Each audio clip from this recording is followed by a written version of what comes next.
Assalamualaikum warahmatullahi wabarakatuh. Saya Luki Sergio dari kelas D2 dan dua lagi teman saya, Depa Dwiki Pambudi dan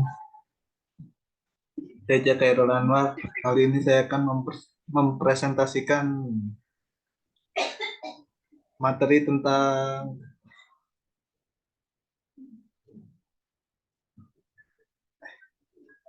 Al-Islam, Kemudian dan Bahasa Arab. Yang pertama dibaca oleh Depa.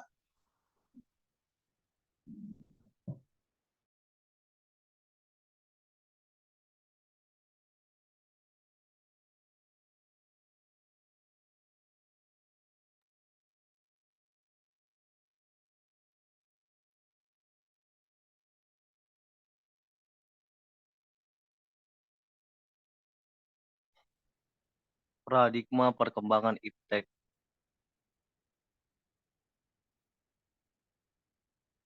Materi yang dibahas, yang pertama pengertian iptek, yang kedua pandangan Islam tentang iptek, yang ketiga potensi manusia dan perkembangan iptek, yang keempat rambu-rambu pengembangan iptek dalam Al-Quran.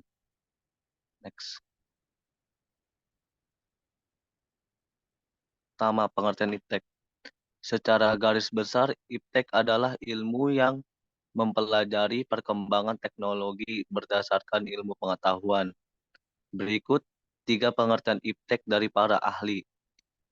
Yang pertama, Iskandar Ali Syahbana, menurutnya iptek adalah cara melakukan sesuatu untuk memenuhi kebutuhan manusia dengan menggunakan bantuan akal dan alat. Kas dan Rosenweig, menurut mereka iptek adalah seni memanfaatkan pengetahuan ilmiah. Naisbitt tahun 2022, menurutnya iptek mengutip pemahaman teknologi, dinyatakan teknologi sebagai objek serta benda-benda. Next. Yang kedua, pandangan iptek, pandangan Islam terhadap iptek.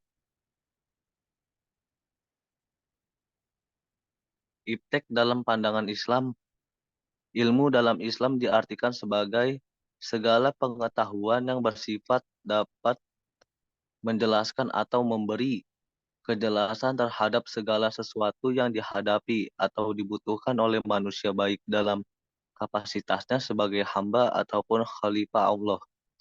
Sumber ilmu dalam pandangan Islam adalah berasal dari wahyu, pemikiran akal, serta pengalaman manusia.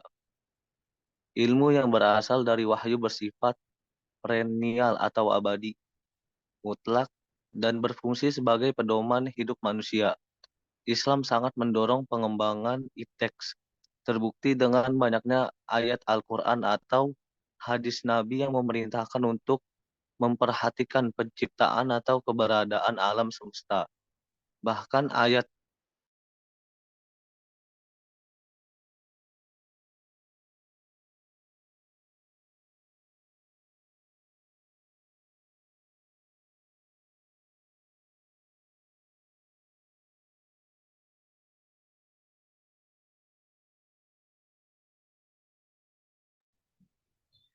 Tiga, potensi manusia terhadap perkembangan iptek. Dua, potensi manusia di dunia menurut Islam.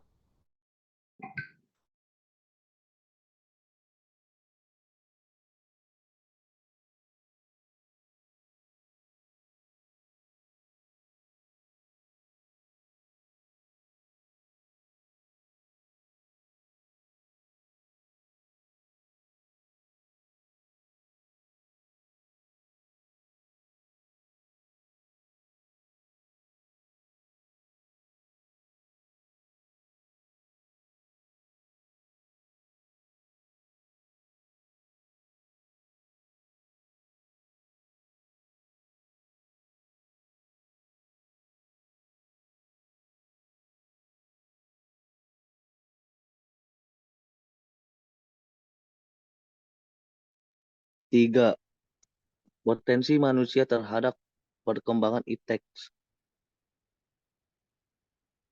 Dua potensi manusia di dunia menurut Islam, manusia sebagai abdun.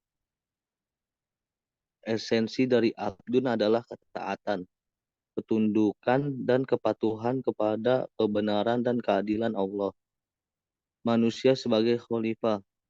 Esensi khalifah adalah tanggung jawab terhadap diri sendiri dan alam lingkungannya, baik lingkungan sosial maupun lingkungan alam.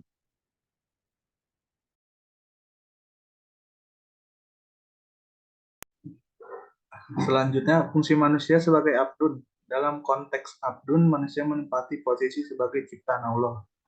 Posisi ini memiliki konsekuensi adanya keharusan manusia untuk taat dan patuh kepada penciptanya.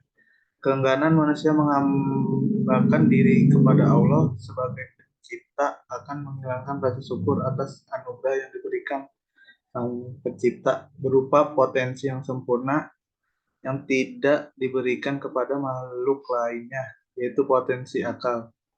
Dengan hilangnya rasa syukur, mengakibatkan ia menghambakan diri kepada nafsunya.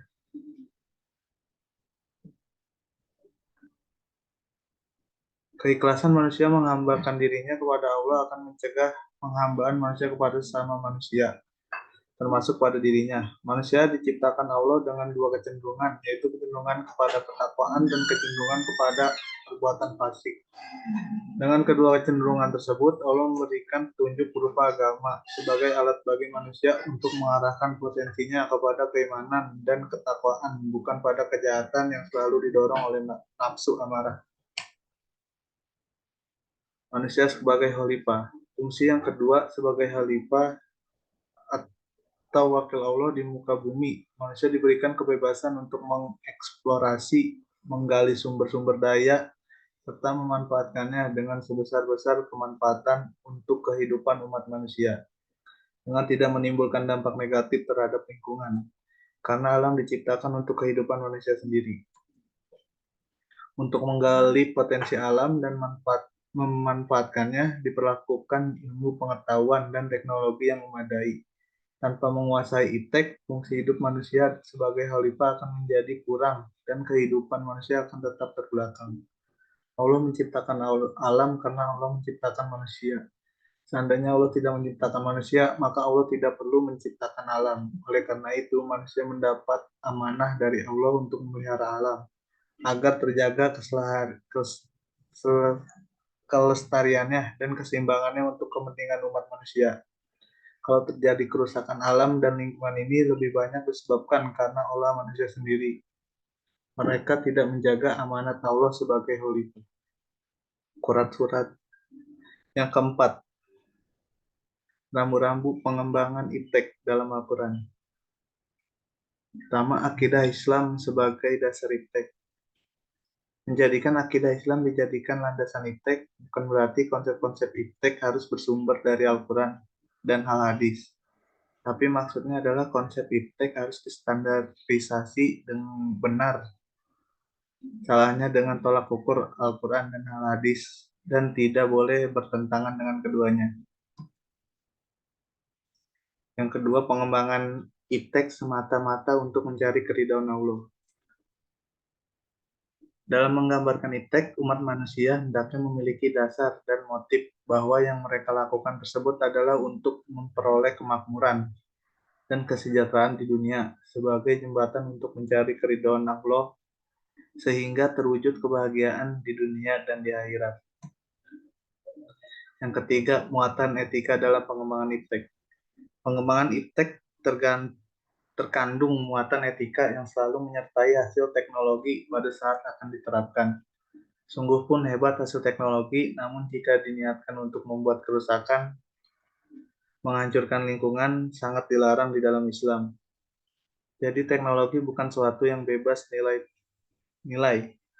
Demikian pula penyalahgunaan teknologi merupakan perbuatan zalim yang tidak disukai Allah Subhanahu wa taala.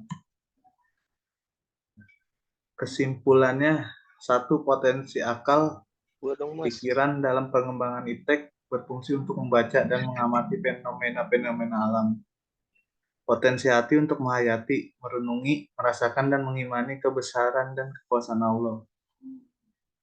Sementara potensi jasadiah fisik diibaratkan sebagai tentara kalbu yang disebar ke dunia fisik sensual dan beroperasi di wilayahnya masing-masing, dan laporannya berguna bagi akal.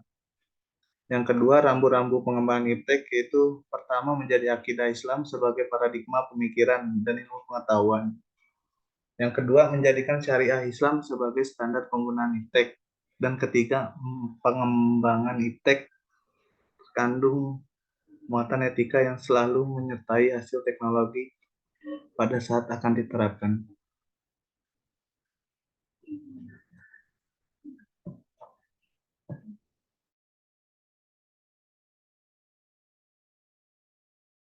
Ya, sekian dari kelompok 6. Bila ada kurang, mohon maaf. Assalamualaikum warahmatullahi wabarakatuh. Waalaikumsalam warahmatullahi wabarakatuh.